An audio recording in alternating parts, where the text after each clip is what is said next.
नमस्कार, मैं हूं करिश्मा श्रीवास्तव और आप देख रहे हैं INS न्यूज प्लस। खबरों की शुरुआत करें उससे पहले एक नजर हेडलाइंस पर। सुप्रीम कोर्ट ने सेंट्रल विस्टा प्रोजेक्ट को दी मंजूरी। 3 जजों की बेंच में 2-1 के बहुमत से फैसला। साथ ही निर्माण के दौरान पर्यावरण का ध्यान रखने की कही बात। रॉबर्ट वाड्रा से लगातार दूसरे दिन ईडी ने की पूछताछ। बेनामी संपत्ति से जुड़े मामलों को लेकर दर्ज किया बयान। पहले दिन करीब 9 घंटे तक IT ने की थी पूछताछ। यूके से आए कोरोना वायरस के नए स्ट्रेन के तेजी से बढ़ रहे मामले। भारत में भी 58 पहुंची कुल केसेस की संख्या। पिछले 24 घंटे में मिले हैं 20 नए मामले। मोदी सरकार के लिए एक राहत की बात सामने आई है। दरअसल सुप्रीम कोर्ट ने सेंट्रल विस्टा प्रोजेक्ट को मंजूरी दे दी है, लेकिन सुप्रीम कोर्ट ने कई शर्तों के साथ इसे मंजूरी दी है। देखिए पूरी रिपोर्ट और जानिए क्या है वो शर्तें। सुप्रीम कोर्ट ने केंद्र सरकार की महत्वाकांक्षी परियोजना सेंट्रल विस्टा प्रोजेक्ट को हरी झंडी दे दी है। जस्टिस AM खानविलकर की अध्यक्षता वाली 3 जजों की पीठ ने 2-1 के बहुमत से प्रोजेक्ट को मंजूरी दी। इसके साथ ही नए संसद भवन के निर्माण का रास्ता साफ हो गया है। कोर्ट ने फैसला सुनाते हुए पेपर वर्क को सही ठहराया। साथ ही कहा कि जमीन का DDA की तरफ से लैंड यूज बदलना सही है। कोर्ट ने पर्यावरण मंत्रालय द्वारा दी गई सिफारिशों को बरकरार रखा और निर्माण के दौरान पर्यावरण का ध्यान रखने की बात कही। इस परियोजना की घोषणा पिछले साल सितंबर में हुई थी, जिसमें एक नए त्रिभुजाकार संसद भवन का निर्माण किया जाना है। इसमें 900 से 1200 सांसदों के बैठने की क्षमता होगी। इसके निर्माण का लक्ष्य अगस्त 2022 तक है, जब देश स्वतंत्रता की 75वीं वर्षगांठ मनाएगा। इस परियोजना के तहत साझा केंद्रीय सचिवालय 2024 तक बनने का अनुमान है। ये परियोजना ल्यूटेंस दिल्ली में राष्ट्रपति भवन से लेकर इंडिया गेट तक 3 किलोमीटर लंबे दायरे में फैली हुई है। बता दें कि प्रधानमंत्री मोदी ने हाल ही में नए संसद की आधारशिला रखी थी। पिछली सुनवाई के दौरान सरकार ने अदालत को आश्वासन दिया था कि जब तक अदालत इस पर कोई निर्णय नहीं देता, तब तक कोई निर्माण कार्य नहीं किया जाएगा। परियोजना का शिलान्यास कार्यक्रम 10 दिसंबर को आयोजित हुआ था। ब्यूरो रिपोर्ट, खबर INS।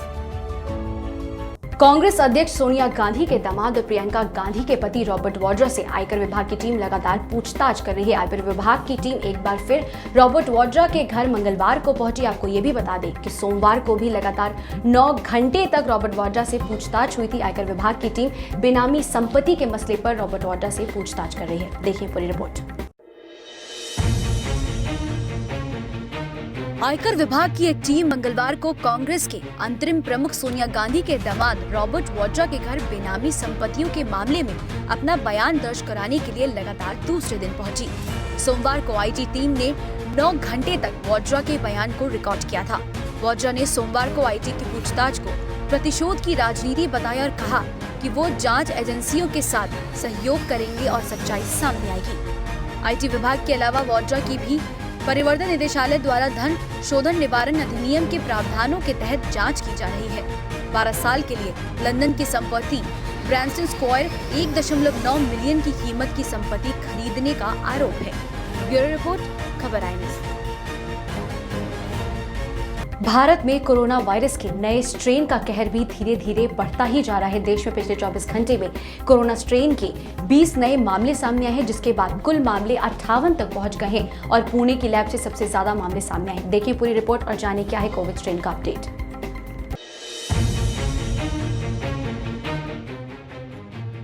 ब्रिटेन से आए नए कोरोना स्ट्रेन ने अब भारत में भी पैर पसारने शुरू कर दिए हैं। एक और कोरोना वायरस के मामलों में लगातार गिरावट दर्ज की जा रही है, लेकिन दूसरी तरफ कोरोना के नए स्ट्रेन ने अपना असर दिखाना शुरू कर दिया है। स्वास्थ्य मंत्रालय के द्वारा मंगलवार सुबह जारी की गई आंकड़ों के हिसाब से भारत में 20 अन्य लोगों को कोरोना वायरस के नए स्ट्रेन से संक्रमित पाया गया है और इसी के साथ इस स्ट्रेन से संक्रमित लोगों की कुल संख्या 58 हो गई है। अभी तक केवल यूके से लौटे यात्रियों या उनके संपर्क में आए लोगों को ही इससे संक्रमित पाया गया है और लोकल ट्रांसमिशन का कोई भी मामला सामने नहीं आया है। संक्रमित पाए गए सभी मरीज सबसे अलग आइसोलेशन में है। नए स्ट्रेन के जो मामले सामने आए हैं, उनमें से सबसे अधिक 25 की पुष्टि पुणे के नेशनल इंस्टीट्यूट ऑफ वायरोलॉजी में हुई है।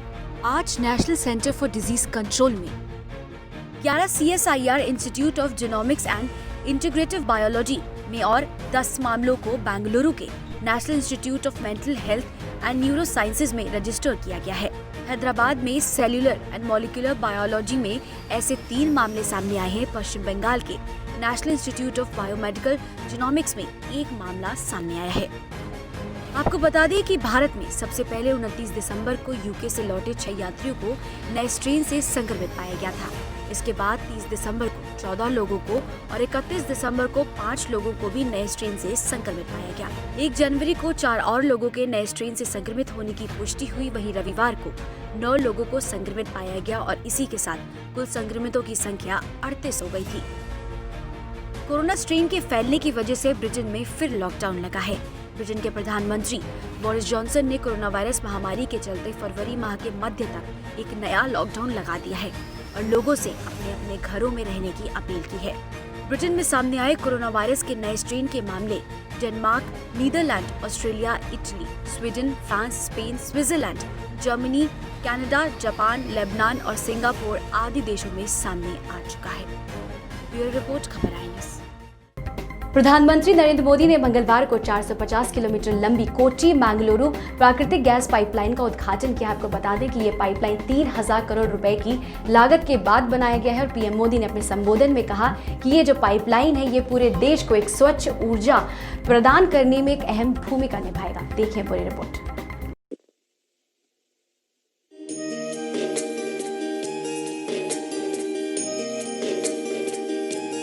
प्रधानमंत्री नरेंद्र मोदी ने मंगलवार को कोच्चि मंगलुरु प्राकृतिक गैस पाइपलाइन का उद्घाटन किया।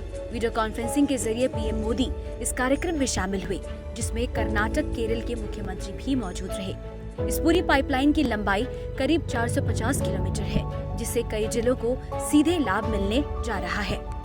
प्रधानमंत्री नरेंद्र मोदी ने यहाँ अपने संबोधन में कहा कि आज देश में 1 नेशन 1 गैस सिलेंडर पर काम हो रहा है। गैस इकोनॉमी खड़ा करना आज की जरूरत है। पहला, ये पाइपलाइन दोनों राज्यों में लाखों लोगों के लिए ईज ऑफ लिविंग बढ़ाएगी। दूसरा, ये पाइपलाइन दोनों ही राज्यों के गरीब, मध्यम वर्ग और उद्यमियों का खर्च कम करेगी।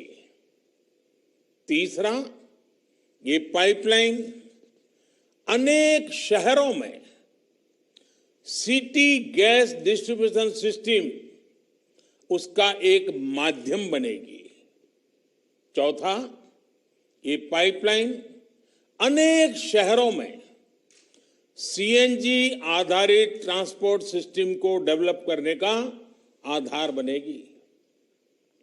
पांचवा, ये पाइपलाइन मैंगलोर केमिकल और फर्टिलाइजर प्लांट को ऊर्जा देगी, कम खर्च में खाद बनाने में मदद करेगी, किसान को मदद होगी।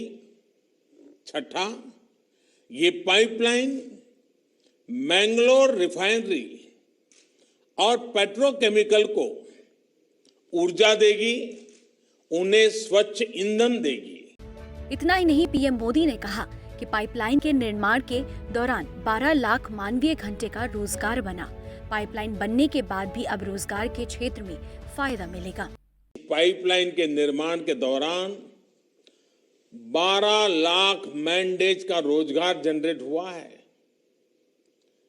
पाइपलाइन के शुरू होने के बाद भी रोजगार और स्वरोजगार का एक नया इकोसिस्टम केरला और कर्नाटका में बहुत तेजी से विकसित होगा। फर्टिलाइजर उद्योग हो, पेट्रोकेमिकल उद्योग हो, बिजली उद्योग हो, हर उद्योग इससे लाभ लेगा और रोजगार के अवसर बनेंगे। साथियों, इस पाइपलाइन का एक और बड़ा लाभ पूरे देश को होगा। जब ये पाइपलाइन पूरी क्षमता से काम करना शुरू कर देगी तो देश की हजारों करोड़ की विदेशी मुद्रा खर्च, ये खर्च बच जाएगा। ये पाइपलाइन जिन जिलों से गुजरेगी वहाँ व्यावसायिक और औद्योगिक इकाइयों को प्राकृतिक गैस की सुविधा मिल जाएगी। साथ ही स्वच्छ ईंधन के उपभोग से वायु प्रदूषण कम होगा, जिससे वायु की गुणवत्ता में सुधार आएगा। इस पाइपलाइन का निर्माण गेल द्वारा किया गया है। इसके जरिए पीएनजी सीएनजी सेक्टर को सीधा लाभ मिल सकेगा। ब्यूरो रिपोर्ट, खबर INS।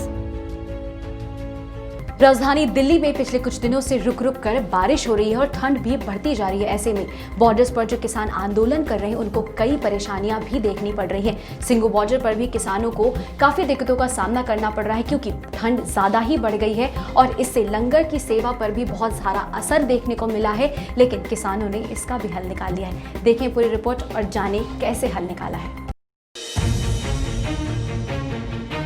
बीती रात हुई बारिश के बाद सिंघू बॉर्डर पर आंदोलन कर रहे किसानों के लिए परेशानी खड़ी हुई। बारिश की वजह से सिंघू बॉर्डर पर लंगर में खाना बनाने वाले लोगों की समस्या बढ़ गई है। हालांकि बारिश से बचने के लिए तिरपाल और वाटरप्रूफ टेंट का भी बंदोबस्त जगह जगह पर किया गया, फिर भी किसानों को काफी दिक्कतों का सामना करना पड़ा।